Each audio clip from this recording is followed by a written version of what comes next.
Bismillahirrahmanirrahim. Assalamualaikum warahmatullahi wabarakatuh.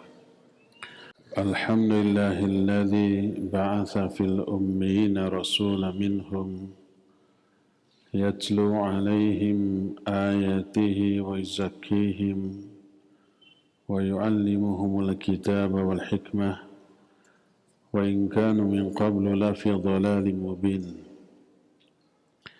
وأشهد أن لا إله إلا الله الملك الحق المبين وأشهد أن محمدا عبده ورسوله صادق الوعد الأمين والصلاة والسلام على أشرف الأنبياء والمرسلين وعلى آله وأصحابه أجمعين ومن تبعهم بإحسان إلى يوم الدين وبعد.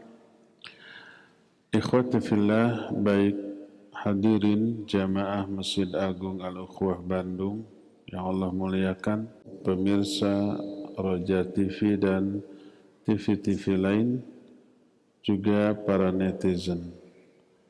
Alhamdulillah kembali kita berjumpa. Kita sedang membahas beberapa penjelasan tentang sifat-sifat Allah Azza wa Jalla. Terakhir adalah kita membahas sifat nuzul bagi Allah alias turun, dan Allah bisa terlihat wajahnya di surga.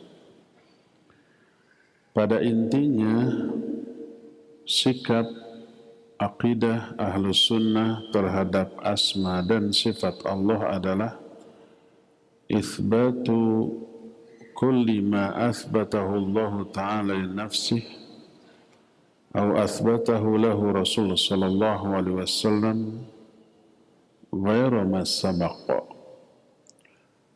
Menetapkan sifat-sifat bagi Allah yang telah Allah tetapkan sebagai sifat bagi dirinya atau yang ditetapkan oleh Rasul sallallahu alaihi wasallam sebagai sifat bagi Allah di dalam hadisnya yang sahih tanpa empat hal.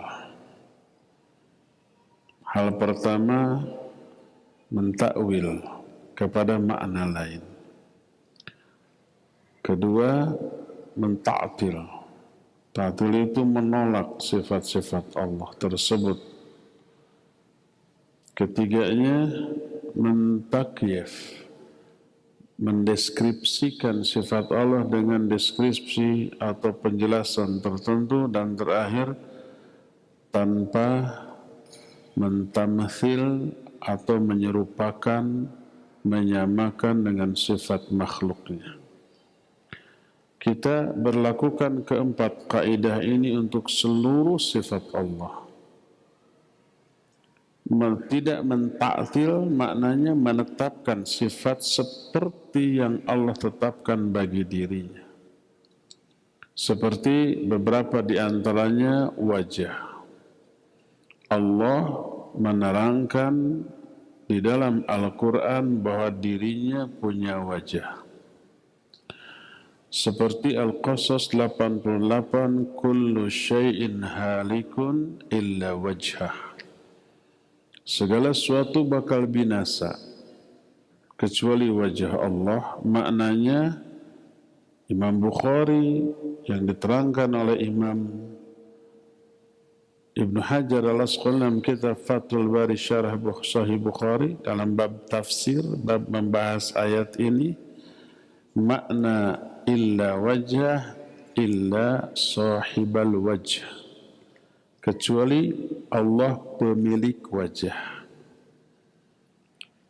Dan di dalam kalimat lain illa malikah. Malikah itu pemilik wajah, yakni sahibah. Artinya Allah memiliki wajah. Nggak boleh diingkari. Allah sendiri yang menyatakan itu. Juga dalam surah Ar-Rahman ayat 26 dan 27, kullu man 'alaiha fan wa yabqa wajhu rabbika dzul jalali wal ikram. segala sesuatu yang ada di alam jagat raya ini akan binasa. Wa yabqa wajhu rabbik, dan abadilah wajah Allah, wajah Rabbmu yang memiliki kemuliaan dan keagungan. Apakah hanya wajahnya? Enggak, artinya pemilik wajah. Berdasarkan hal itulah wajib diyakini Allah punya wajah, enggak boleh diingkari, dita'til. Dan ta'til ini buah dari takwil. Oh, wajah di sana tuh maksudnya makna lain. Allah sendiri enggak punya wajah. Alasannya bagus. Kalau Allah punya wajah serupa dengan makhluk. Padahal Allah laisa kamitslihi syai'un. Maka enggak boleh dikatakan Allah punya wajah. Kita balik pertanyaan, kalau Allah tidak punya wajah, apa tidak serupa dengan makhluk? Ada makhluk yang tidak punya wajah? Banyak.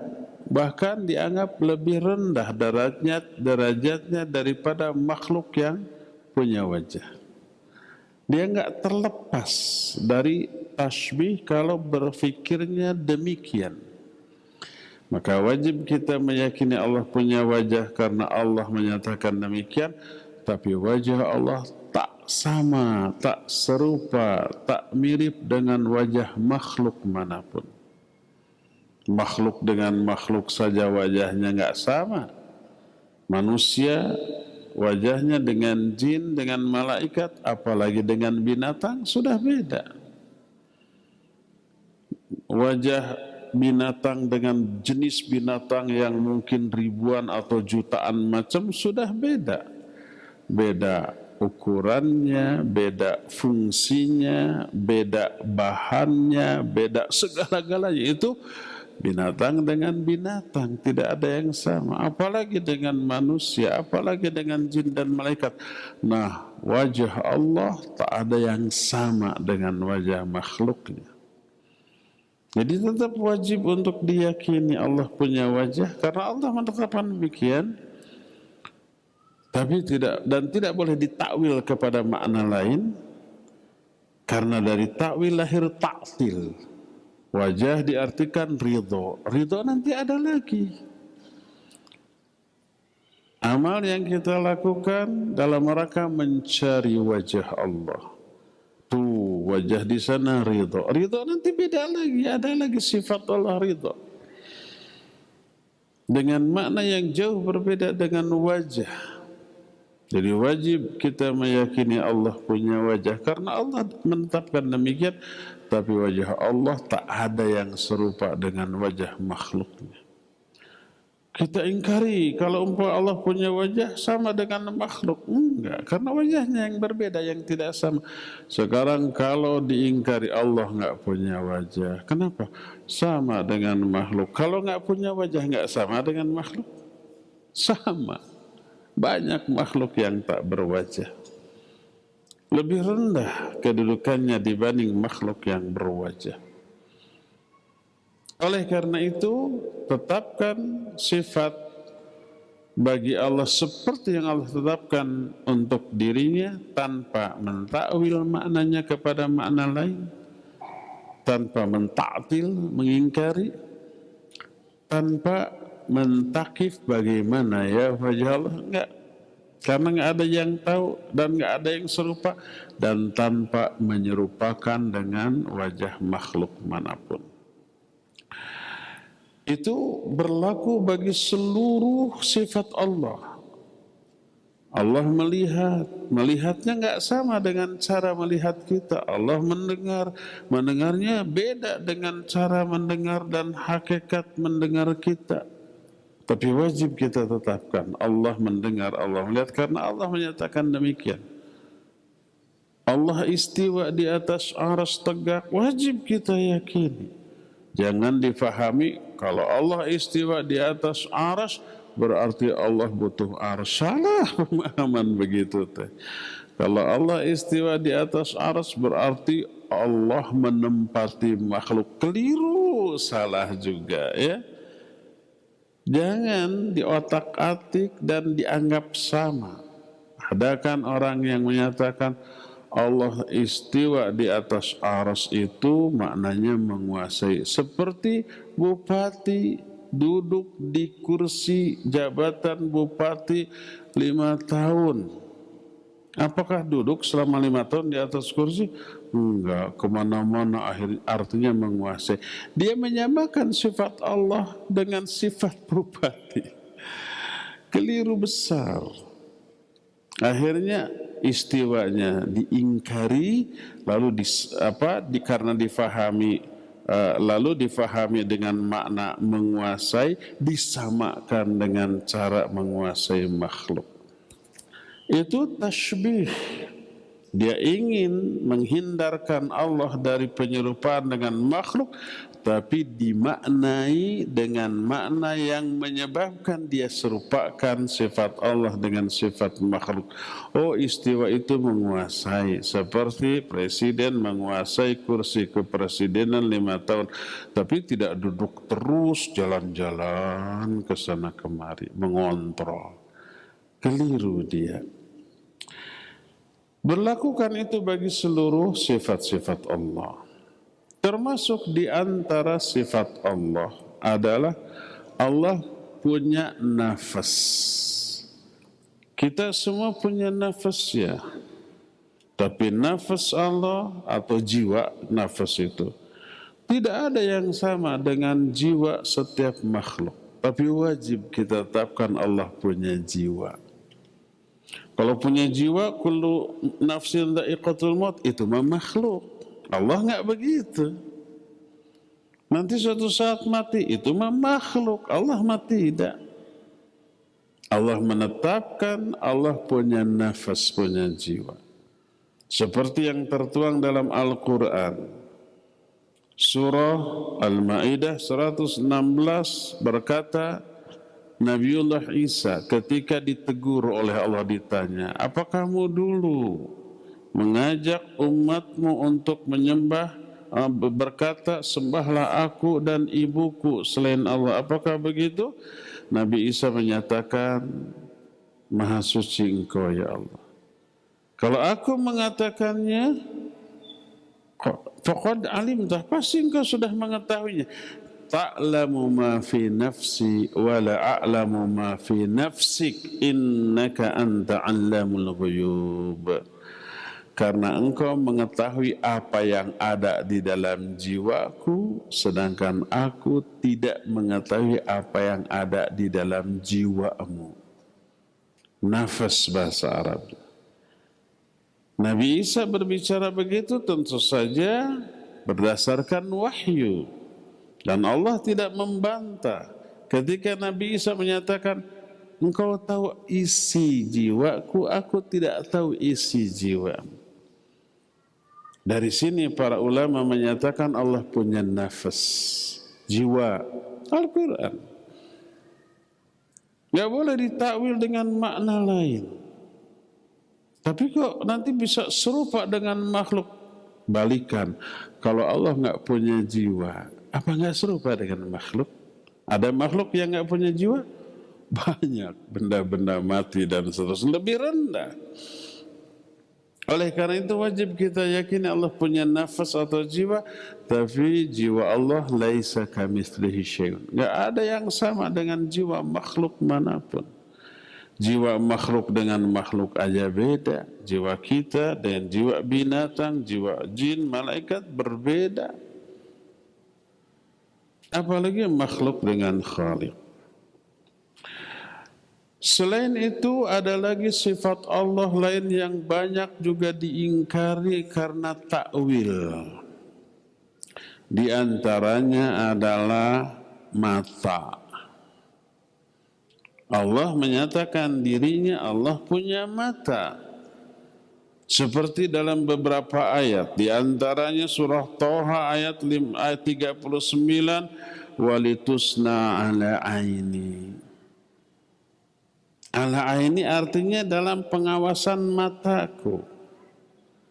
Juga dalam Al-Quran surah Tur ayat 48, fasbir li hukmi rabbika fa innaka bi a'yunina. Bersabarlah engkau dalam menerapkan hukum dari Rabbmu karena engkau berada dalam pengawasan mata kami. Mata kami. Demikian juga umpamanya ketika Nabi Nuh berlayar di atas perahunya, tajri bi a'yunina. Perahu itu berlayar di atas pengawasan mata kami. Allah memiliki mata. Kalau umpamanya ada yang menyatakan dalam bahasa kita, sering umpamanya disebut bagian tubuhnya, tapi maksudnya keseluruhan. 3 ekor monyet, 3 ekor ayam, 3 batang pensil gitu, 3 butir telur seperti itu. Jadi yang dimaksud 3 ekor ayam bukan hanya ekornya, tapi keseluruhan dari ayamnya. Dibantah oleh para ulama, iya, betul keseluruhan ayam. Tapi 3 ekor ayam menunjukkan ayam pasti punya ekor. 5 ekor monyet menunjukkan pasti monyet punya ekor. 3 batang pensil menunjukkan pasti dia punya batang. Tidak mungkin menyebut sesuatu secara keseluruhan disebut dengan sebutan yang bukan bagian dari dirinya. Oleh karena itu tajri bi ayunina, si perahu itu berlayar atas pengawasan kami. Maksud kami di sini Allah secara keseluruhan, bukan berarti Allah punya mata. Seperti seekor ayam berarti seutuh. Pernyataan tadi keliru. Disebut seekor ayam menunjukkan ayam punya ekor. Tidak mungkin umpama seekor manusia. Tidak mungkin umpamanya sebutir tiang. Tiang nggak punya butir, sebatang. Tidak mungkin dikatakan bahkan kadang-kadang sesuatu itu bagian dari sebuah benda, tapi tidak disebut dengan bagian itu. Seperti umpamanya kita sebenarnya punya tulang ekor, cuma ruasnya sedikit ya, katanya 33 ruas, jadi tidak menonjol. Tapi tidak pernah dikatakan seekor manusia, sebutir manusia. Padahal manusia punya butir, ya punya butir mata, ya enggak? Dan seterusnya. Kalau disebut 3 ekor, 3 butir, 3 batang, ekor, batang, butir pasti bagian dari sesuatu itu. Allah menyatakan berlayar perahu itu dengan pengawasan mata kami. Menunjukkan ya Allah punya mata. Nggak boleh diingkari, enggak. Kalau punya mata bersama dengan makhluk, kita balikan. Kalau nggak punya mata, apa nggak sama dengan makhluk? Sama, tapi lebih hina. Maka jangan diingkari. Walaupun dengan niat yang bagus, menghindarkan penyerupaan dengan makhluk. Tanpa disadari terjerumus ke dalam penyerupaan dengan makhluk yang lebih rendah. Wajib diyakini Allah punya mata, tapi mata Allah tidak sama dengan mata makhluk manapun. Apa yang tidak sama? Semuanya, hakikatnya, kaifiatnya, ukuran, bahan, dan seterusnya, nggak ada yang sama dengan makhluk. Makhluk dengan makhluk aja matanya berbeda. Ular kan kelihatan punya mata ya. Apa bisa melihat? Wallahu a'lam. Kata para ahli, enggak, mata ular tidak dipakai untuk melihat. Mengetahui sekeliling dengan lidah yang dijulurkan. Mencium aroma yang ada di udara, disampaikan ke otak, tahu ada ini, ada itu. Ukurannya beda, mata setiap makhluk fungsinya beda. Kadang-kadang jumlahnya juga beda. Ada yang matanya lebih dari 2 ya. Ada yang hanya 1. Itu makhluk dengan makhluk sudah berbeda segala-galanya. Apalagi dengan khaliq. Laisa kamitslihi syai'un. Termasuk di antara sifat yang Allah tetapkan bagi dirinya dalam Al-Quran atau hadis yang sahih adalah tangan. Allah punya tangan, iya. Kata siapa? Kata Allah, kata Nabi SAW. Dalam Quran, dalam hadis yang sahih. Dalam surah Sad ayat 75 Allah berfirman, "Ma mana'aka an tasjuda lima khalaqtu biyadayya."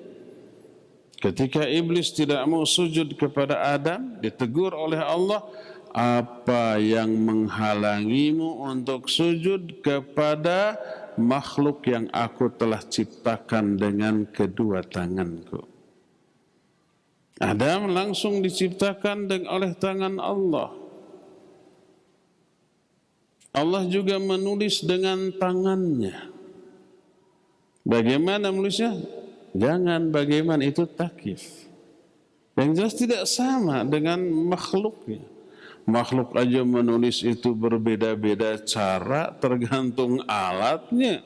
Bisa menulis dengan pulpen, spidol atau potlot, bisa menulis dengan komputer pakai jari kalau begitu. Ya, bisa menulis dengan HP pakai jempol aja gitu ya. Bisa menulis pakai voice gitu kan, rekaman muncul suara. Itu makhluk aja sudah berbeda-beda.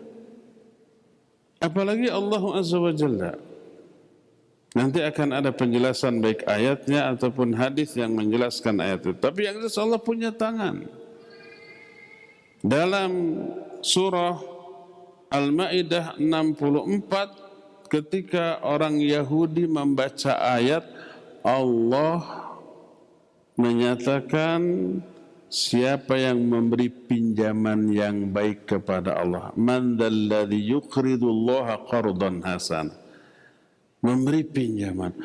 Orang Yahudi salah paham.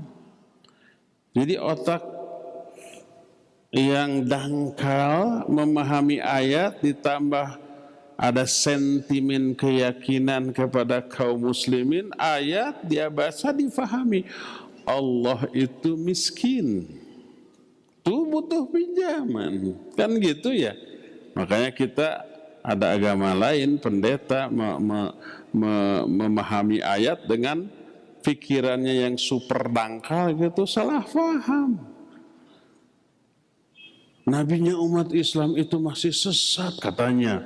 Tuh Nabinya berkata, ihdinas syiratal mustaqim, tunjukkan kami ke jalan yang lurus, berarti masih sesat tuh. Kan gitu.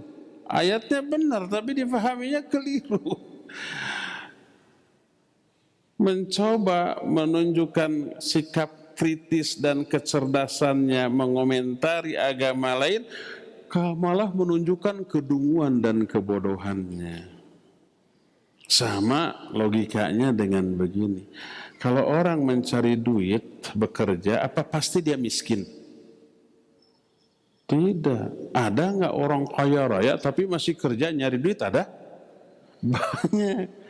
Para dirut, para komisaris, gajinya ratusan juta, miliaran, karena sudah punya duit, apakah mereka berhenti bekerja? Tidak. Tidak setiap yang cari duit nggak punya duit. Orang sekarang masih kuliah, mungkin spesialisasi atau S2, S3. Lalu katakan, orang itu bodoh, tuh masih sekolah, masih belajar. Apa begitu? Enggak, dia justru pinter. Makanya dia ingin cari ilmu terus. Begitu juga orang yang meminta hidayah. Apakah berarti pasti dia sesat? Tidak. Hidayah itu sudah ada pada dirinya. Lalu kenapa minta hidayah deh? Sama dengan orang yang kaya masih nyari uang. Sama dengan orang pintar masih sekolah. Maknanya ya Allah, kalau umpah sudah ada di atas hidayah, pertama istiqomahkan saya di atas hidayah. Kedua, tambah kualitas dari ibadah yang selama ini saya lakukan di atas hidayah. Tambah lagi hidayah. Itu seperti ayat surah An-Nisa ayat 36 atau 136, ya ayyuhalladzina amanu aminu billahi wa rasulihi, hai orang-orang yang beriman, berimanlah kamu kepada Allah dan Rasul. Orang beriman masih disuruh beriman, bayangkan. Kan sudah beriman, makanya disuruh ya ayyuhalladzina amanu. Kok disuruh beriman lagi? Maknanya istiqamahlah di atas keimananmu atau tingkatkan kualitas imanmu. Makanya salah satu penafsiran ihdinas siratal mustaqim, maknanya ya Allah istiqamahkan saya di atas siratal mustaqim yang selama ini sudah saya jalani, atau tambah kualitas dari hidayah ini. Itu maknanya. Bukan berarti kalau ihdinas siratal mustaqim masih sesat nih. Kan gitu ya. Jadi bodoh ada sentimen keyakinan mengomentari agama lain. Kelihatan bodohnya. Nah, seperti ini juga orang Yahudi ketika membaca ayat man dzalladzi yuqridullaha qardan hasana, siapa orang yang memberi pinjaman yang baik? Allah fakir, Allah miskin. Karena apa? Butuh pinjaman. Mereka menyatakan innallaha faqirun wa nahnu aghniya. Allah miskin, kami kaya. Terus Yahudi juga menyatakan yadullahil maghlulah. Yadullahi maghlulah, tangan Allah ini terbelenggu, artinya kikir. Apa respon Allah? Wah, Allah nggak punya tangan. Bukan begitu, tapi Allah merespon bal yadahu mabsutatan yunfiqu kaifa yasha. Enggak, tangan Allah enggak terbelenggu, bahkan kedua tangan Allah terbentang. Dua disebutkan di sini dalam ayat. Bal yadahu. Yadahu itu tadinya yadani, dua tangan. Karena idhafat kepada hu, yadanya sebagai mudhaf dalam bahasa Arab, dan mudhaf tidak boleh ada tanwin atau pengganti tanwin, dan nun di sana pengganti tanwin pada isim mufrad. Yadun, satu tangan. Kalau dua tangan, yadani. Tanwinnya jadi nun, kemudian alifnya alif tasniyah atau alif yang bermakna dua. Ketika diidhafatkan, nunnya hilangi. Bal yadahu mabsutatan, bahkan kedua tangan Allah terbentang. Yunfiqu kaifa yasha, Allah memberikan nafkah kepada siapa saja atau bagaimana yang Allah kehendaki, kepada yang Allah kehendaki. Di sini Allah tidak membantah, enggak, Allah enggak punya tangan, enggak. Tapi Allah bantah, tangan Allah tidak terbelenggu. Tangan Allah tidak tertutup, tapi terbentang, terbuka, artinya dermawan serba memberi. Innal ladzina yubayi'unaka innama yubayi'unallaha yadullahi fawqa aydihim.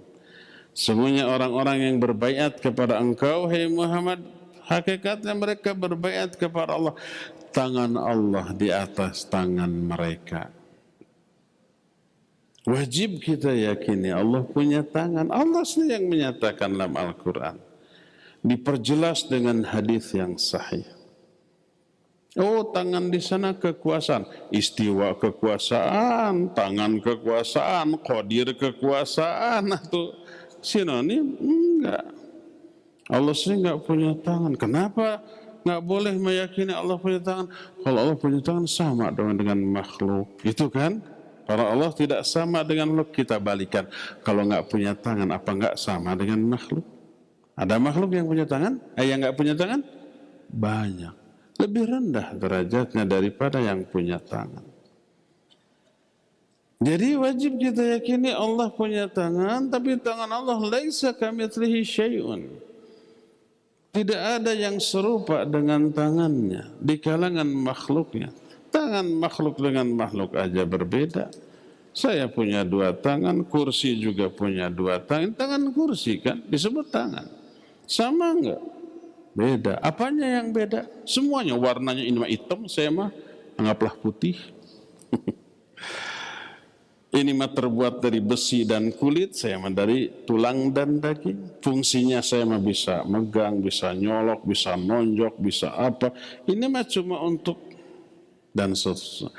Ini makhluk dengan makhluk, belum dengan tangan binatang dan seterusnya, beda segala-galanya. Apalagi tangan Allah dengan tangan makhluk. Jadi laisa kamitslihi syai'unnya itu dalam hal hakikat dan kaifiyat. Hakikat dari tangannya, bentuknya, fungsinya, bahannya, ukur, itu semuanya yang tidak ada yang sama dengan makhluk. Tapi wajib kita yakini Allah punya tangan karena Allah menjelaskan hal itu dalam hadis-hadisnya yang sahih. Di dalam Al-Quran ditambah dengan hadis-hadis yang sahih dari Rasul Sallallahu Alaihi Wasallam. Termasuk firman Allah yang terdapat dalam surah Al-A'raf 145. Allah berfirman, wa katabana lahu fil alwah min kulli syai'in mau'izatan wa tafsilan li kulli syai'. Al-A'raf 145 ini berbicara tentang kisah Nabiullah Musa alaihissalatu wassalam. Kata Allah, dan kami telah menuliskan untuknya, untuk Musa, fil alwah, di dalam lembaran-lembaran papan. Maksudnya Taurat. Min kulli syai', segala sesuatu yang dibutuhkan saat itu, mau'izatan, sebagai pelajaran, wa tafsilan li kulli syai', dan penjelas bagi segala sesuatu. Ketika menerangkan ayat ini, Allah menuliskan bagi Musa, maksudnya menulis dengan tangan Allah. Kata siapa? Kata Rasul sallallahu alaihi wasallam dalam beberapa hadis yang sahih. Di antaranya ketika ada perdebatan antara Musa dan Adam. Berkata Adam kepada Nabiullah Musa, "Ya Musa, istafakallahu bikalamihi wa khatta laka Taurat biyadihi." Hadis ini muttafaqun alaih. Riwayat Imam Bukhari dan Imam Muslim dalam dua kitab sahih.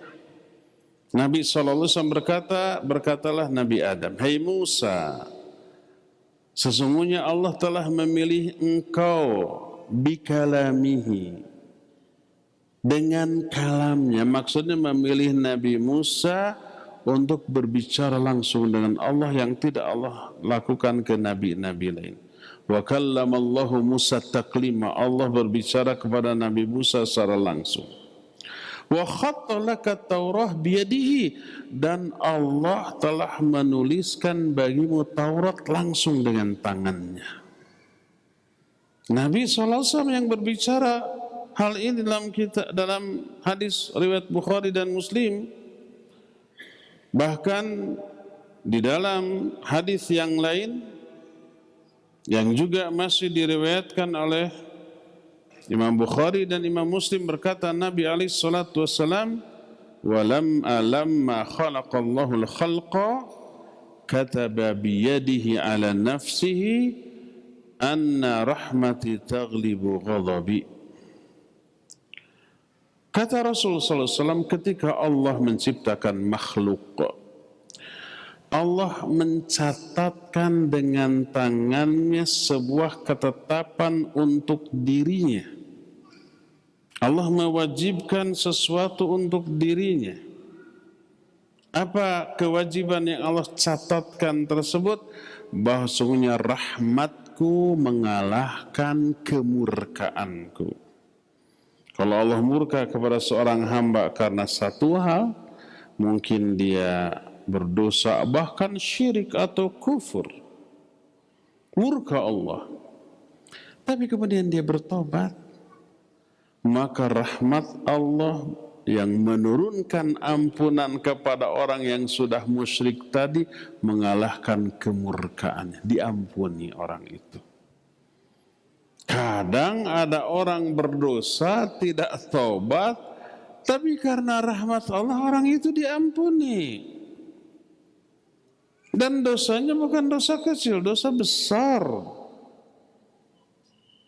Sebagaimana penjelasan para ulama di antara Syekhul Islam Ibn Taimiyah rahimahullah Majmu'ul Fatawa dalam bab Ahkamu Usatil Mu'minin. Ketika membahas sebuah ayat, Innallaha la yaghfiru ayyushraka bihi wa yaghfiru ma duna dzalika liman yasha. Allah itu tidak akan mengampuni dosa syirik. Tapi Allah mengampuni dosa selain syirik bagi orang-orang yang Allah kehendaki. Kata Syekhul Islam, ayat ini bagi yang tidak taubat. Allah tidak akan mengampuni dosa syirik. Kalau dosa syirik itu terbawa mati, tidak ditaubati, Allah nggak akan ampuni. Tapi dosa selain syirik Allah ampuni, walaupun tidak ditaubati, karena masih satu ayat yang sama. Dosa besar selain syirik mungkin akan diampuni. Apa semuanya? Liman yasha, hanya bagi orang-orang yang Allah kehendaki, tidak bagi semua orang. Siapa saja orang yang Allah kehendaki dosa besarnya akan diampuni selain syirik walaupun dia tidak tobat, termasuk dosa bid'ah yaitu orang yang pertama banyak melakukan kebaikan, ibadah, amal soleh. Innal hasanat yudhibnas sayyiat. Kebaikan bisa menghapus dosa. Orang yang banyak infak dan sedekah. Karena infak sedekah mengurangi dosa. Orang yang menerima banyak musibah dan dia sabar. Musibah itu mengurangi dosa. Orang yang dimintakan ampun oleh orang lain, dia menolong orang lain tepira, kata orang Sunda. Cuma umpamanya seorang kakek nenek jatuh nggak bisa bangun, dibangunkan, dipangku ke pinggir. Si kakek si nenek itu berterima kasih, ya Allah ampuni dia, diampuni itu. Kita parkir biasanya motor umpamanya 2.000, mobil 5.000, ke tukang parkir dikasih 20.000. Alhamdulillah, jazakallahu khairan. Mudah-mudahan rezekinya tambah Pak ya. Mudah-mudahan sehat sekeluarga, mudah-mudahan diampuni dosa. Tepira 20.000 teh. Gugur itu dosanya. Didoakan banyak faktor penghapus dosa selain istighfar dan taubat tadi. Makanya ketika Syekhul Islam Ibn Taimiyah ditanya apakah para pelaku bid'ah pasti ke neraka, ada enggak yang langsung ke surga? Ada. Mungkin kebid'ahan itu terhapus dengan banyak faktor penghapus dosa. Jadi kalau kita sedang berbicara haramnya sebuah perbuatan, baik bid'ah ataupun maksiat, ingat, tidak berarti sedang memvonis pelakunya pasti ke neraka. Tidak. Ke surga ke nerakanya sering saya katakan, nanti kalkulasi dari seluruh amalan. Kita suka sholat, saum, Ramadan, haji, umrah, baca Quran, talabul ilmi, ghibah, fitnah, dusta, macam-macam dosa ada, pahala ada. Ketika melakukan dosa terancam neraka. Ada ayat dan hadis yang mengancam neraka bagi para pelaku dosa ini. Ketika tahajud, ketika sholat ada jaminan surga. Dua-duanya dilakukan. Jadi sebenarnya dia ini ke surga apa ke neraka? Kalkulasi nanti semua secara adil ditimbang. Fa amma man thaqulat mawazinuhu fahuwa fi 'ishatir radiyah. Jadi ketika kita berbicara tentang hukum sebuah perbuatan haram, nggak boleh dilakukan, ada neraka yang mengancam, Tidak berarti orangnya pasti ke neraka. Tidak. Mungkin terampuni, mungkin terampuni. Mungkin dia tobat sebelum mati. Mungkin terampuni oleh hal lain selain tobat. Sehingga mungkin kita mendengar ada orang yang ahli maksiat, tapi kok matinya husnul khotimah ya. Kita seolah-olah tidak rela. Karena berita yang selama ini kita dengar dia itu, wah pergaulannya nggak bagus lah. Matinya husnul khotimah. Seolah-olah nggak rela. Padahal kita nggak tahu akhir kehidupan dia, mungkin tobat. Kita nggak tahu tobatnya. Mungkin dia itu melakukan kebaikan yang kita tidak tahu, itu menghapus dosa-dosa dan Allah tunjukkan dengan mati dalam keadaan husnul khatimah. Demikian juga orang yang selama ini kita lihat amalannya banyak bid'ah, kok matinya husnul khatimah? Kenapa harus tidak rela? Allah yang menetapkan dia husnul khatimah. Kita tidak tahu amal apa yang baik yang dia lakukan di belakang kita. Oleh karena itulah maka sekali lagi, kalau kita mengharamkan sesuatu perbuatan baik dosa maksiat ataupun dosa bid'ah, tidak berarti memvonis pelakunya sebagai calon ahli neraka. Tidak. Hanya ada ayat atau hadis yang mengancam neraka, iya. Tapi baru ancaman loh. Masih mungkin selamat? Masih, dengan tobat, dengan istighfar, atau dengan hal-hal lain yang sudah diterangkan tadi. Tapi yang jelas, salah satu di antara ketetapan Allah yang Allah tulis dengan tangannya adalah sebagaimana hadis ini, lama khalaqallahul khalqa kataba biyadihi ala nafsihi anna rahmati taglibu ghadabi. Ketika Allah menciptakan makhluk, Allah tuliskan dengan tangannya satu ketetapan atas dirinya bahwa rahmatku mengalahkan kemurkaanku. Hadis ini sahih riwayat Imam Bukhari dan Imam Muslim dalam dua kitab sahihnya. Jadi iya, Allah punya tangan. Ayat hadis menerangkan begitu.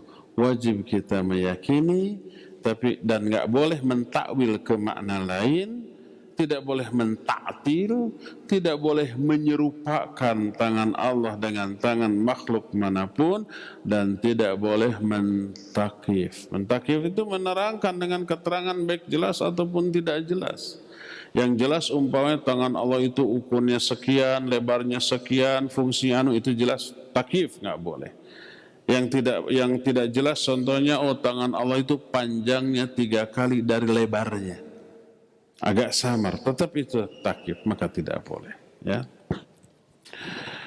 Selain sifat-sifat tadi, Allah juga memiliki sifat mencintai. Nggak boleh kita tolak sama dengan makhluk juga mencintai. Tidak sama dalam hal kaifiat dan hakikat. Orang saja profesi berbeda, karakter berbeda, cara mencintainya berbeda. Guru bela diri, kalau ada muridnya yang dianak emaskan, dia cinta ke muridnya.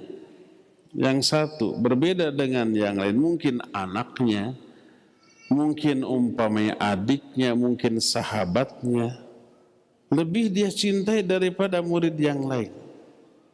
Bagaimana cara menunjukkan rasa cintanya ketika melatih bela diri? Apakah kamu jangan capek, istirahat aja, duduk nonton, dijamin jagoan, apa begitu? Enggak. Versi latihannya lebih keras. Yang lain lari 5 keliling, kamu 10 keliling. Yang lain push up 10 kali, kamu 50 kali. Yang lain latihannya sejam, kamu 2-3 jam. Itu tanda cinta. Dan dia tersiksa karenanya. Tapi hasilnya jauh lebih baik. Dia lebih kuat, lebih cepat, lebih lincah dibanding murid-murid yang lainnya. Lebih jagoan daripada umumnya murid. Itu cara orang menunjukkan rasa cintanya berbeda tergantung bidang. Apalagi cara mencintai orang dengan binatang berbeda. Apalagi Allah, cara mencintai Allah terhadap makhluknya tidak sama dengan cara mencintai makhluk terhadap sama makhluk. Tapi wajib kita meyakini Allah memiliki sifat mencintai, dan itu Allah jelaskan dalam Al-Quran. Allah menyatakan innallaha yuhibbul muttaqin. Allah mencintai orang-orang yang bertakwa. Wallahu la yuhibbul zalimin. Allah tidak mencintai orang-orang yang zalim. Wallahu yuhibbul muhsinin. Allah mencintai orang-orang yang berbuat kebaikan. La yazalu 'abdi yataqarrabu ilayya bin nawafili hatta uhibbahu. Hambaku terus menerus mendekatkan dirinya kepadaku dengan mengerjakan ibadah sunnah di samping yang fardu sehingga aku mencintainya. Salah satu sifat yang dimiliki oleh Allah yang Allah terapkan tetapkan dalam Al-Quran, Allah mencintai. Wajib kita meyakini Allah memiliki sifat mencintai. Loh, sama dong dengan makhluk. Makanya nggak boleh, Allah nggak punya sifat mencintai. Kita balikan. Kalau gitu Allah punya sifat membenci gitu. Makhluk ada yang membenci banyak. Mencintai tidak, membenci tidak. Ayat ini mau dikemanain atau? Mau difahami gimana atau? Ada makhluk mencintai tidak, membenci tidak ada? Ada. Kita kenal bertemu dengan banyak orang yang tidak kenal. Kita nggak benci dia, nggak cinta dia. Ada yang begitu? Ada. Sama dong dengan makhluk. Makanya jangan diingkari. Wajib kita yakini Allah mencintai. Sama dong dengan makhluk? Tidak. Apa yang tidak sama? Cara mencintai, hakikat mencintai itu berbeda. Laisa kamitslihi syai'un. Termasuk salah satu di antara sifat Allah adalah ridho kepada makhluk, ridho terhadap perbuatan tertentu. Radhiyallahu anhum wa radu'an. Allah ridho kepada mereka, mereka pun ridho kepada Allah. Ketika dahulu Nabi SAW mau haji, ketika masih di Madinah, Mekah masih dikuasai oleh orang-orang musyrikin. Sebelum sampai ke Mekah, mereka beristirahat dulu di sebuah lembah, Hudaybiyah namanya. Ya, sudah dekat ke Mekah. Sekarang Hudaybiyah mungkin masuk kota Mekah. Diutus utusan Utsman bin Affan radhiyallahu anhu, minta izin. Karena Utsman orang terpandang, dihargai oleh orang-orang Quraisy. Minta izin. Maka dibuat lama dan disebar isu Utsman mati dibunuh. Sampai berita ini kepada Nabi SAW dan para sahabatnya. Akhirnya Nabi dan para sahabat siap berperang membela darah Utsman. Akhirnya Nabi mengajak berbaiat di bawah sebuah pohon. Sekitar 1.400 sahabat yang saat itu ikut berbaiat di bawah pohon, namanya Baiatur Ridwan. Allah ridho kepada seluruh orang yang berbaiat saat itu. Allah tunjukkan dalam sebuah ayat yang terdapat dalam surah Al-Fath ayat 18, laqad radiyallahu 'anil mu'minin idh yubayi'unaka tahta asy-syajarah fa'alima ma fi qulubihim. Allah ridha kepada orang-orang mukmin yang berbaiat kepadamu di bawah sebatang pohon. Allah mengetahui isi hati mereka. Allah ridha. Ridha termasuk salah satu sifat Allah. suka meridai makhluk-makhluk tertentu atau amalan-amalan tertentu. Wajib untuk kita yakini. Termasuk apakah Allah suka membenci? Iya, membenci orang, membenci perbuatan. Allah menyatakan liyu'adzibal munafiqina wal munafiqat wal musyrikina wal musyrikat adh-dhanina billahi dhanna saw. Sampai di akhir ayat ini, wa ghadiballahu alaihim wa la'anahum wa 'adda lahum jahannam wa sa'at masir. Allah murka kepada mereka, Allah melaknat mereka, Allah membenci. Ketika mau perang, ada orang-orang munafik tuh, mereka tidak mau ikut perang, makanya tidak ada persiapan. Kenapa mereka tidak ikut perang? Karena keinginan berperang Allah cabut dari hati mereka.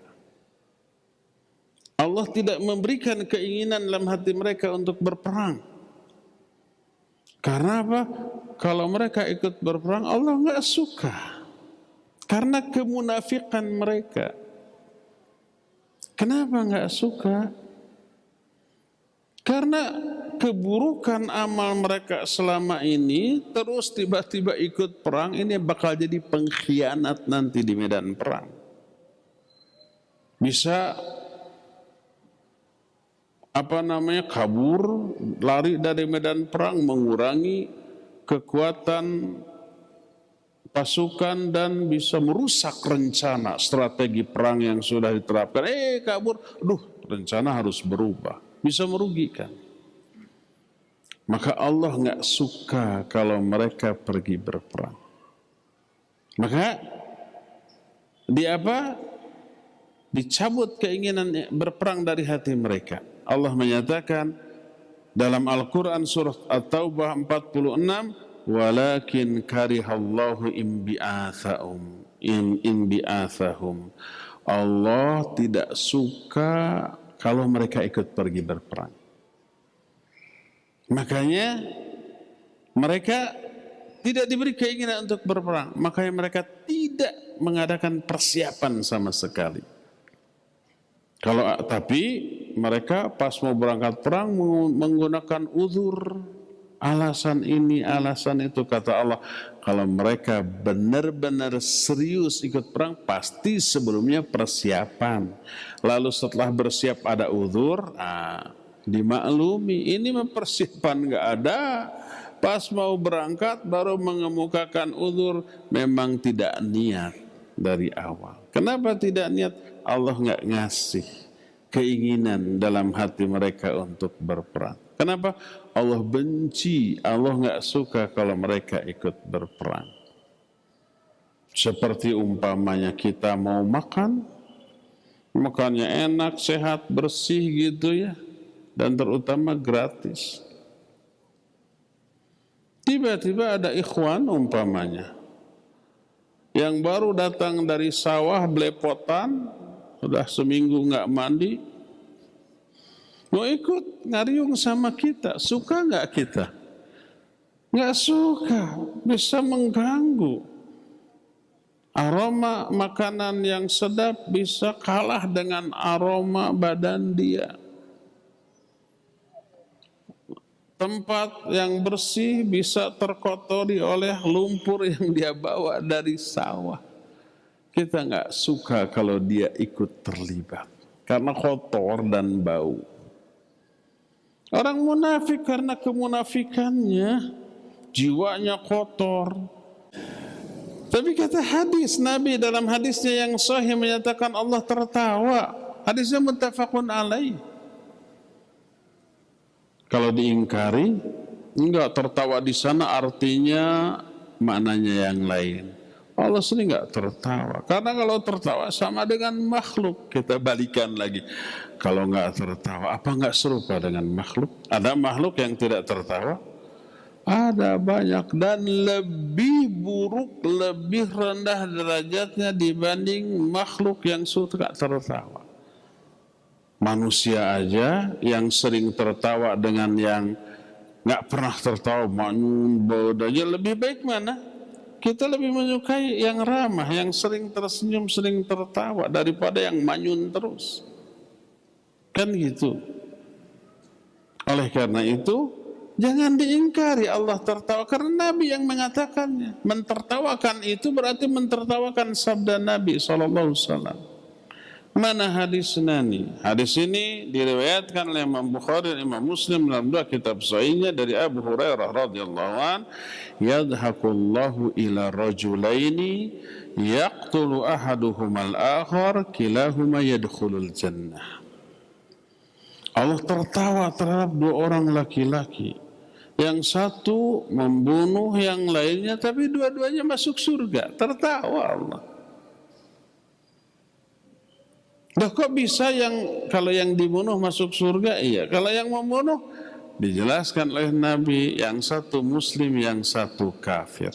Bertemu di medan jihad. Si mukmin terbunuh oleh si kafir, dia mati dalam keadaan syahid. Setelah itu si kafir masuk Islam. Bagus keislaman, terus berikut berjihad, terbunuh lagi, mati sebagai syahid. Dua-duanya masuk surga. Allah tertawa. Kata siapa? Kata Nabi SAW. Ada, saya lihat di komen YouTube tuh, Wahabi itu suka menyatakan Allah tertawa. Itu kata Nabi, bukan kata Wahabi. Oleh karena itu wajib kita yakini tanpa mentakwil kepada makna lain dan tanpa mentakyif, mentashbih, apalagi menta'til, mengingkari. Karena mentakwil berarti bahasa kitanya sotoy, sok tahu. Allah atau Rasulnya lebih tahu tentang sifat Allah, dan Allah dan Rasulnya sudah menjelaskan dengan bahasa yang gamblang yang kita fahami, dimaknai dengan makna lain yang tidak tersirat dalam lafaz dari sifat tersebut. Saya sering ungkapkan begini. Kalau umpamanya saya bertamu, memakai kopiah, memakai pakaian putih, ya, membawa oleh-oleh. Kata assalamualaikum, waalaikumsalam. Siapa di luar?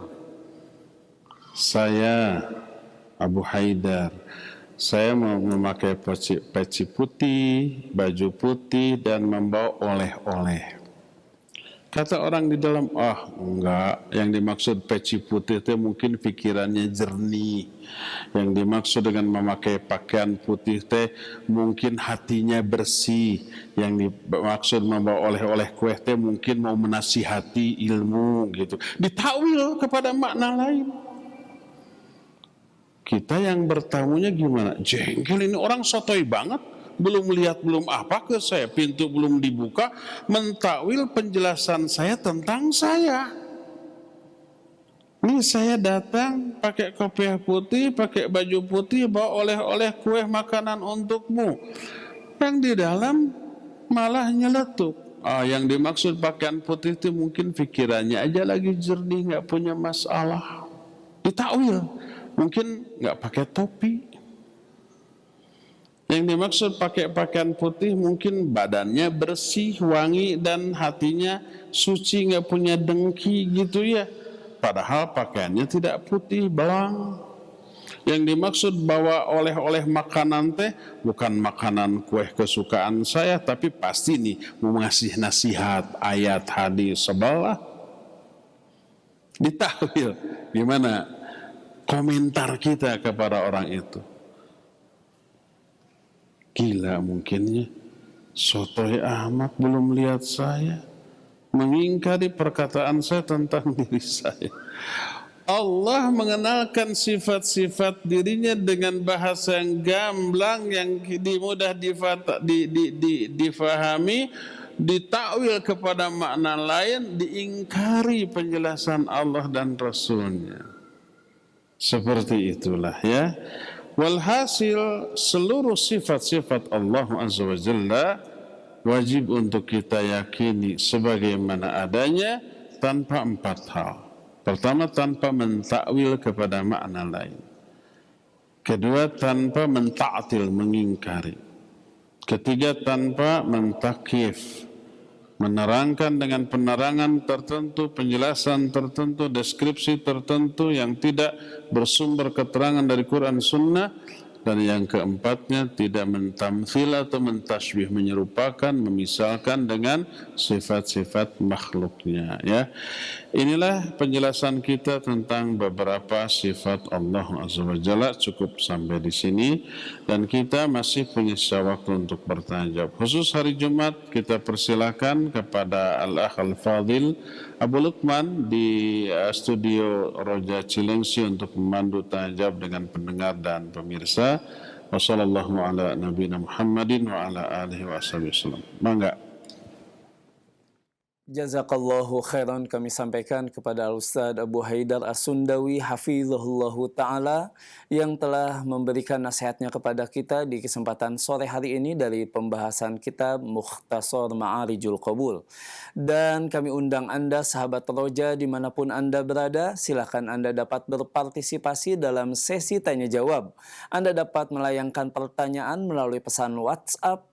Baik, untuk kesempatan yang pertama di kesempatan sore hari ini kita akan coba angkat penanya melalui line telepon. Kami persilahkan.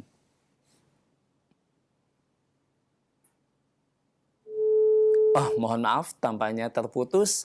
Baik, kita mulai dari pertanyaan melalui pesan WhatsApp. Pertanyaan, mohon maaf, keluar dari tema Ustadz, dari hamba Allah di Papua, tepatnya di Nabire Ustadz. Saya ingin bertanya Ustadz, bagaimana menjalani hidup rumah tangga kalau suami sering minum atau mabuk Ustadz? Walaupun keuangan masih kita yang mengatur. Mohon petunjuknya Ustadz. Barakallahu fiik, ibu yang bertanya. Kalau suaminya melakukan pelanggaran terhadap syariat yang qat'i, secara sengaja melanggar apa yang Allah haramkan, atau secara sengaja meninggalkan apa yang Allah wajibkan.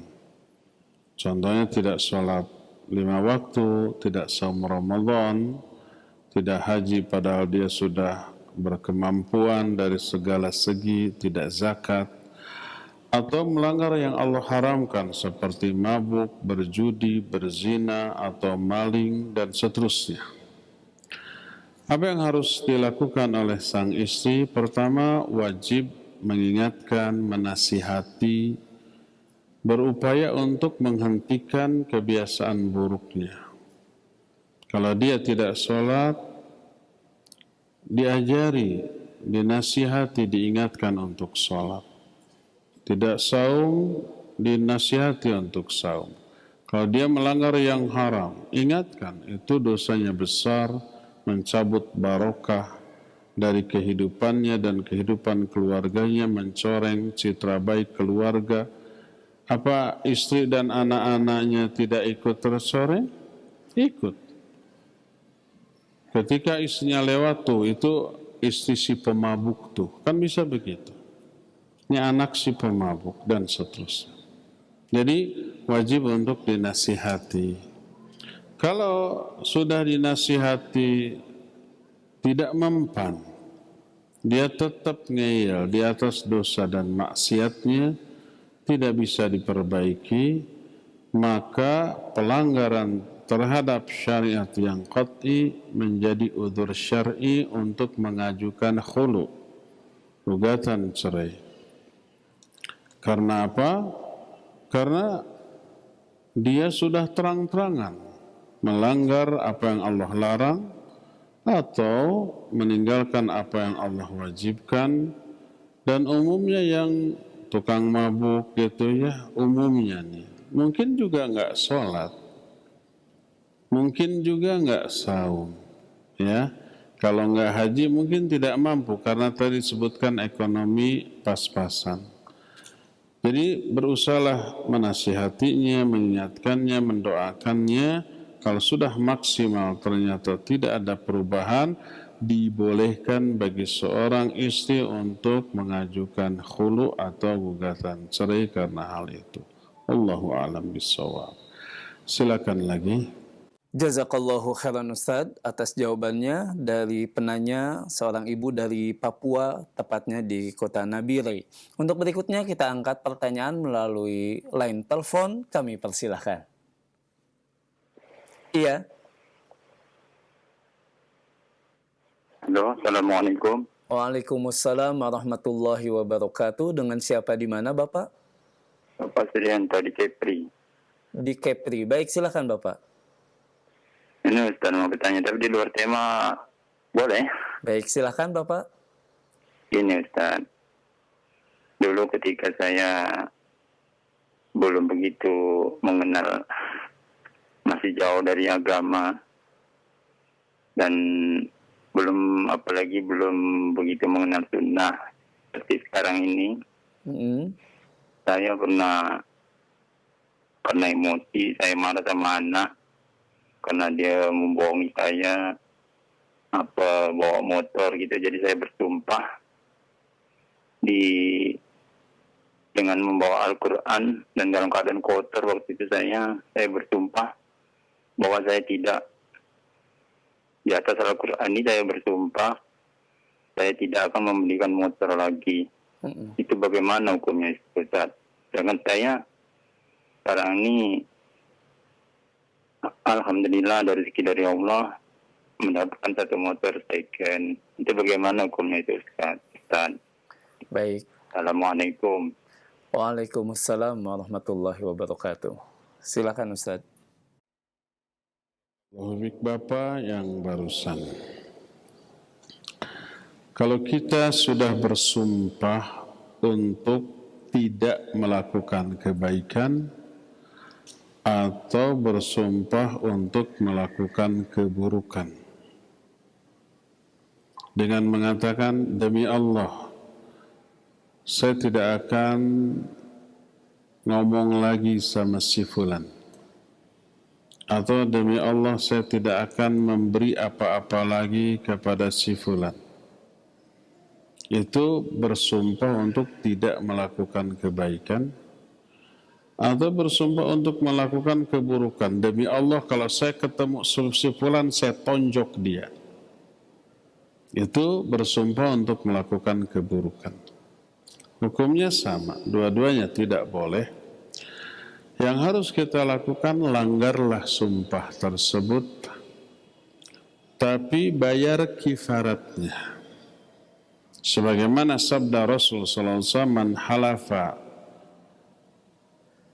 an yaminin, siapa orang yang bersumpah dengan suatu sumpah, fara'a anna ghairahu khairun, tapi dia melihat melanggarnya itu lebih baik, langgarlah sumpahnya, wa kafir an yamini, tapi bayar kifaratnya. Dan ini juga pernah terjadi pada diri seorang sahabat yang mulia, Abu Bakar As-Siddiq radhiyallahu anhu. Abu Bakar itu kaya, dermawan, suka ngebantu. Di antaranya ada orang muhajirin yang juga kerabat dia sejak di Makkah, suka dibantu. Sampai pindah ke Madinah juga bantuan itu selalu. Ketika muncul fitnah terhadap putrinya yaitu Aisyah radhiyallahu anha, sekaligus sebagai istri tercinta dari Rasul sallallahu alaihi wasallam, dalam kasus hadithul ifki, banyak sahabat-sahabat yang terpengaruh ikut menyebarkan berita ini. Kerabat Abu Bakar dari Muhajirin juga Ansor yang suka dibantu oleh Abu Bakar, bukannya membela kehormatan Aisyah dan keluarganya, malah ikut menyebarkan. Siapa yang tidak dongkol, ya enggak? Ternyata terbukti Aisyah bebas dari tuduhan. Allah menurunkan ayat yang menunjukkan kebersihan Aisyah dari tuduhan. Maka melihat kejadian bahwa beberapa kerabatnya ada yang ikut menyebarkan, maka Abu Bakar bersumpah, demi Allah saya nggak akan bantu lagi mereka. Langsung turun ayat tuh. Surah An-Nur ayat 25. Janganlah orang-orang yang ulul fadl wassa'ah, orang-orang yang memiliki kelebihan atau kecukupan dari hartanya, janganlah sampai bersumpah bahwa dia tidak akan memberi lagi kepada kerabat dan muhajirin serta ansar. Kata Allah, fa'fu wasfahu, maafkan dan toleranlah. Atuhibbuna ayaghfirallahu lakum, alla tuhibbuna ayaghfirallahu lakum. Tidakkah kamu suka kalau Allah mengampuni dosa-dosa kamu karena kamu memaafkan mereka? Mendengar ayat ini turun, Abu Bakar merasa ini untuk dirinya, lalu menjawab, bala ya Rabbi, ya saya suka kalau engkau mengampuni aku. Akhirnya dibantu lagi dan sumpahnya dibayar kifaratnya. Jadi apa yang Bapak lakukan tadi, langgar saja sumpah. Apalagi ke anak sendiri, tapi karena sudah bersumpah demi Allah, bayar kifaratnya. Bagaimana cara membayar kifaratnya? Berikan makanan kepada 10 orang fakir miskin dengan menu pertengahan yang biasa kita makan, atau pakaian. Kalau tidak mampu, maka saumlah 3 hari berturut-turut untuk menebusnya. Itu yang harus Bapak lakukan. Langgar sumpah itu, kasih lagi ke anak yang tadi sudah disumpahi tadi, maafkan anak, apalagi mungkin anaknya juga sudah minta maaf, menyesal dan tidak mengulangi lagi, tapi bayar kifaratnya. Kasih makan dan atau pakaian kepada 10 orang fakir miskin. Wallahu a'lam. Silakan lagi. Jazakallahu khairan Ustadz atas penjelasannya. Dan berikutnya Ustadz, pertanyaan dari hamba Allah dari Tasikmalaya ingin bertanya, Ustadz, bolehkah kita berangan-angan ingin segera bertemu dengan Allah Ustadz? Syukran dan mohon penjelasannya. Kalau yang dimaksud ingin segera bertemu dengan Allah itu mati, ada 2 kemungkinan: ingin segera mati, ingin segera kiamat terjadi sehingga dengan kiamat itu kita bisa berjumpa dengan Allah. Hukum asal meminta mati tidak boleh. Karena Rasul SAW menyatakan, la tatamannau bimautin, janganlah kalian berangan-angan meminta mati karena musibah yang menimpa kalian. Hukum asal tidak boleh. Fa in kana la budda lahu, kalau dia mau tidak mau, kalau hidup juga lebih buruk daripada kematian, hendaklah dia berdoa, Allahumma ahyini makanatil hayati khairali wa tawaffani makanal wafat khairuli. Ya Allah, hidupkan aku, panjangkan usiaku seandainya hidup itu lebih baik untukku. Wafatkan aku kalau kematian itu lebih baik untukku. Kalau mau berdoa begitu boleh. Kita serahkan kepada Allah. Karena kita tidak tahu apakah lebih baik hidup atau lebih baik mati. Bagi seorang mukmin, hidup jauh lebih baik daripada mati. Dengan hidup, dia masih memperbanyak amal-amal ibadah, amal soleh, dan banyak memberi manfaat ke banyak orang. Bagi seorang mukmin, dengan waktu yang masih panjang, dia bisa mentobati, memperbaiki seluruh dosa dan kesalahan. Tapi kalau umpamanya situasi, kondisi tidak memungkinkan untuk itu, kemungkinan hidup lebih buruk daripada mati, itu dugaan kita, jangan langsung minta mati, tapi berdoa seperti tadi. Ya Allah, hidupkan aku kalau hidup ini lebih baik, wafatkan aku kalau wafat ini lebih baik. Ini yang pertama. Kedua, dibolehkan meminta mati dalam kondisi-kondisi tertentu. Pertama, orang yang sudah mau memasuki medan perang. Dia memandang jihad ini kesempatan emas untuk meraih syahid. Lalu dia berdoa, ya Allah syahidkan saya di medan jihad ini, maka ini boleh. Karena itu tidak mengisyaratkan keputusasaan, tidak mengisyaratkan ketidaksanggupan dia melanjutkan hidup, bukan aral, bukan putus asa dari hidup, tapi melihat peluang untuk meraih kemuliaan tertinggi bagi seorang muslim, yaitu mati sebagai seorang syahid. Dibolehkan. Ya Allah syahidkan saya, matikan saya di medan perang. Boleh. Dan ini dilakukan oleh beberapa sahabat. Kedua, boleh meminta mati bagi orang yang keimanannya puncak. Kerinduannya kepada Allah tak tertahankan. Kondisi yang paling menyenangkan bagi dia adalah kondisi ketika sholat, berdoa dan berzikir betah. Ingin bersegera berjumpa dengan Allah Azza wa Jalla. Lalu dia meminta mati atau karena ingin segera berjumpa dengan Allah, ini juga termasuk hal yang dibolehkan. Karena bukan karena keputusasaan terhadap masalah duniawi yang sedang dia alami, enggak. Karena keimanan saja. Dan ini salah satunya dilakukan oleh Rasulullah SAW. Ketika beliau mau wafat, beliau menyatakan Allahumma ar-rafiqal a'la.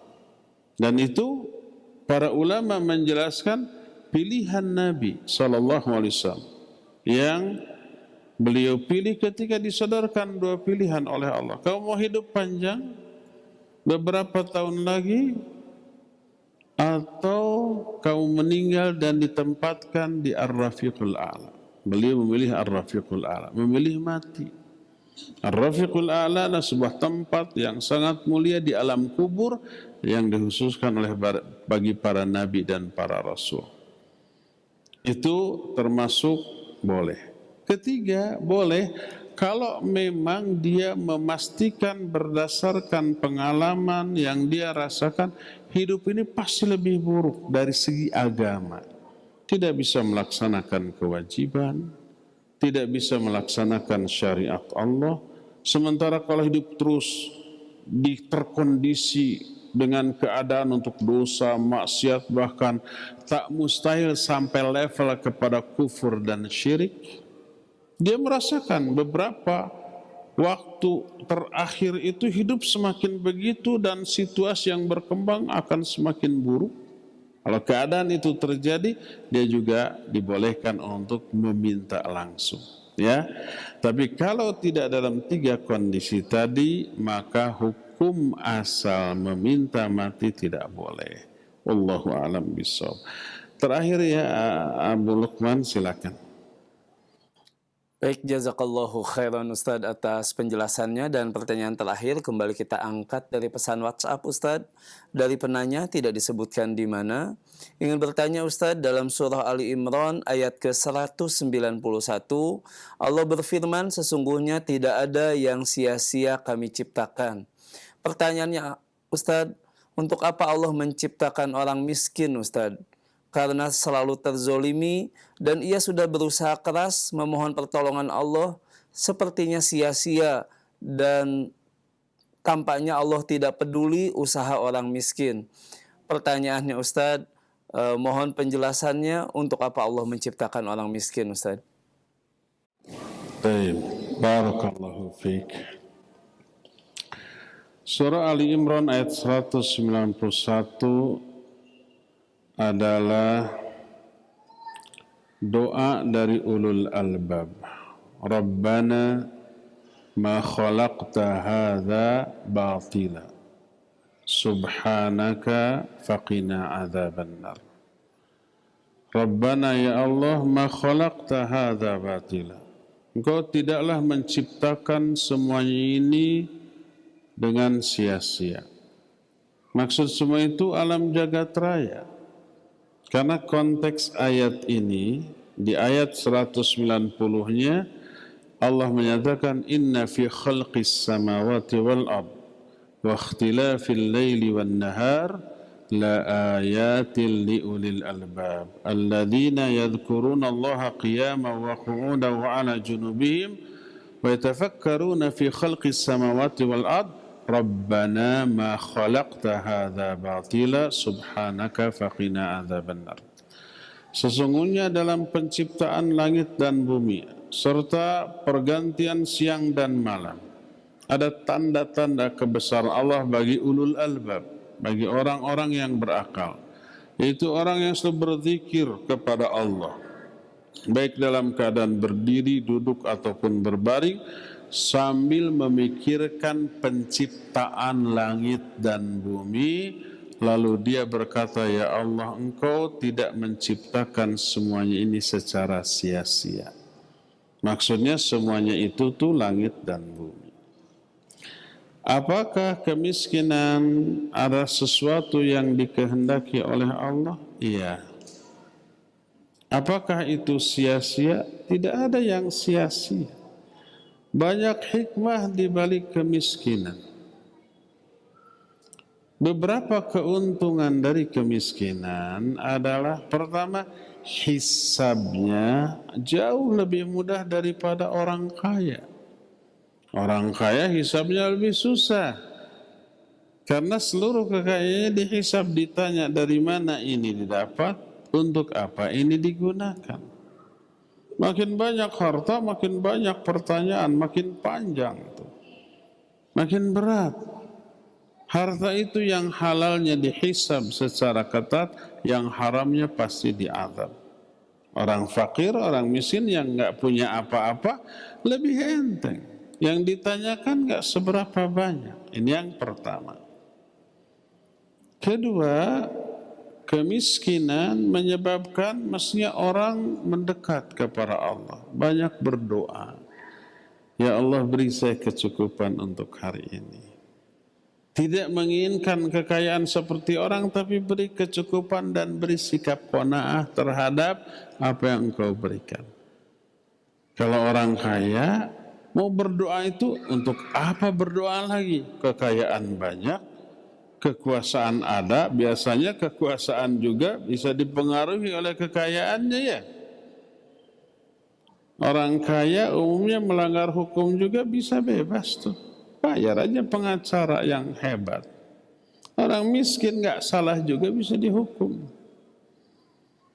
Jadi orang kaya pas mau berdoa minta apa lagi ya?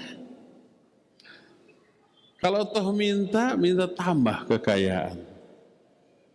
Jarang berdoa. Kalau orang miskin sedikit-sedikit berdoa, sedikit-sedikit berdoa. Itu yang Allah sukai. Allah suka rintihan hambanya ketika merintih dalam doanya kepada Allah Azza wa Jalla. Malamnya terdorong bangun, siangnya sholat duha agar rizkinya dicukupkan, banyak berzikir, banyak berdoa, banyak qanaah. Itu keistimewaan yang tidak Allah berikan kepada orang-orang yang kaya raya. Itu yang kedua. Ketiga, orang miskin itu doanya lebih dikabul daripada orang yang kaya. Kenapa? Karena kemiskinan penderitaan, masyaqqah. Dan ketika orang menderita, doanya lebih dikabul oleh Allah Subhanahu wa ta'ala dibanding orang yang sedang tidak kepepet. Orang kaya jarang kepepet. Orang miskin selalu kepepet. Pas minta sungguh-sungguh jeritannya menggedor pintu langit. Membuat Allah Azza wa Jalla mendengar dan mengabulkannya. Makanya hati-hati terhadap doa orang miskin. Kalau ada orang yang fakir, yang miskin melakukan sesuatu kepada kita, jangan dihardik, jangan dipelototin, jangan disakitin. Mereka punya senjata ampuh mendoakan keburukan bagi kita lalu kena. Makanya tidak heran apabila Rasul SAW berkata, kalau kalian mencari aku, carilah aku di tengah-tengah orang-orang miskin. Nabi SAW menyatakan, orang-orang yang fakir dari kalangan muhajirin masuk surga 500 tahun sebelum orang-orang kayanya. 500 tahun orang kaya itu sudah masuk ke surga. Kata orang miskin, loh kami sudah 500 tahun di sini, kalian kemana saja? Lebih dahulu daripada orang kaya. Salah satu penyebabnya tadi orang miskin mah hisabnya sebentar, sedikit, kalau orang kaya banyak. 500 tahun bedanya. Di dalam hadis lain 40 tahun. Dua-duanya sahih. Mana yang benar? Dua-duanya benar. Lalu dipadukan oleh para ulama bahwa orang yang pertama kali masuk di kalangan orang miskin dibanding orang kaya terakhir yang masuk itu jaraknya 500 tahun. Tapi orang miskin yang terakhir masuk ke surga dibanding orang kaya yang pertama kali masuk surga bedanya 40 tahun. Dua-duanya terpadukan. Jadi kehidupan orang miskin lebih pikabitaan dibanding orang-orang kaya. Lihat hadis sahih riwayat Imam Ibnu Majah dalam kitab Sahih Ibnu Majah. Al-Hakim juga meriwayatkan dalam kitab Al-Mustadrak, kata Imam Al-Dhahabi hadis ini sahih. Nabi SAW bersabda, Innal mukthirina dalam satu riwayat muqilluna yaumal qiyamah, dalam riwayat lain hum asfaluna yaumal qiyamah. Dua-duanya sahih. Sesungguhnya orang yang banyak harta di dunia, dalam satu riwayat mereka paling miskin di akhirat, dalam riwayat lain mereka paling rendah, paling hina di akhirat. Itu sabda Nabi SAW. Lalu para ulama menjelaskan, makna paling miskin, miskin dari kebaikan, miskin dari pahala. Karena apa? Karena umumnya orang kaya ketika di dunia lebih sibuk dengan kekayaannya daripada melaksanakan ibadah, kewajiban, amal soleh. Waktunya habis untuk memanage kekayaan, ngurus perusahaan itu, perdagangan ini, usaha itu, dan seterusnya. Habis. Kadang-kadang kewajiban terlalaikan, apalagi yang sunnah-sunnah terabaikan. Maka mereka orang yang paling miskin pahala kebaikannya di akhirat, dosanya paling besar karena harus mempertanggungjawabkan kekayaannya, makanya paling rendah, paling hina di akhiratnya. Sebaliknya orang-orang al-muqilluna fid dunya humul mukthiruna yaumal qiyamah. Orang yang sedikit hartanya di dunia, mereka orang yang paling banyak kebaikannya di akhirat. Karena apa? Penderitaan karena kemiskinannya melahirkan dua hal. Hal pertama ampunan, semua penderitaan melahirkan ampunan dari Allah. Hal yang kedua pahala kesabaran atas kemiskinan. Maka tak heran kebaikan pahalanya di akhirat banyak. Allah menyatakan innama yuwaffa as-sabiruna ajrahum bighairi hisab. Allah hanya memberikan pahala kepada orang sabar tanpa hisab, tanpa hitung-hitungan, digelontorkan dengan jumlah yang sangat banyak. Itu akan Allah berikan kepada orang miskin yang sabar di atas kemiskinannya. Jadi hikmah dan kebaikan di balik kemiskinan banyak. Jauh lebih banyak dari apa yang saya jelaskan tadi. Tidak ada yang sia-sia dari apapun yang Allah tetapkan, yang Allah takdirkan. Bahkan diciptakannya iblis, bahkan keburukan seperti syirik, kufur, bid'ah pun di dalamnya terkandung kebaikan yang sangat banyak. Karena ada syirik, kufur, bid'ah dan maksiat, lahir dakwah, lahir nasihat, lahir tobat, lahir jihad fisabilillah. Semua kebaikan tadi nggak akan ada kalau nggak ada syirik, nggak ada kufur, nggak ada bid'ah, nggak ada dosa dan maksiat. Kalau semua manusia bertauhid, iman, beramal soleh, untuk apa dakwah? Tidak ada umpamanya kewajiban saling menasihati, semua orang sudah soleh semua. Nggak ada jihad, nggak ada mati syahid. Oleh karena itulah di balik semua keburukan yang Allah tetapkan bagi kita, pasti kandungan kebaikannya jauh lebih banyak daripada keburukannya itu sendiri. Ya, cukup ya sampai di sini. Insyaallah kita berjumpa kembali di masa yang akan datang. Subhanakallahum bihamdik asyhadu an la ilaha illa anta astaghfiruka wa atubu ilaik walhamdulillahirabbil alamin. Wassalamualaikum warahmatullahi wabarakatuh.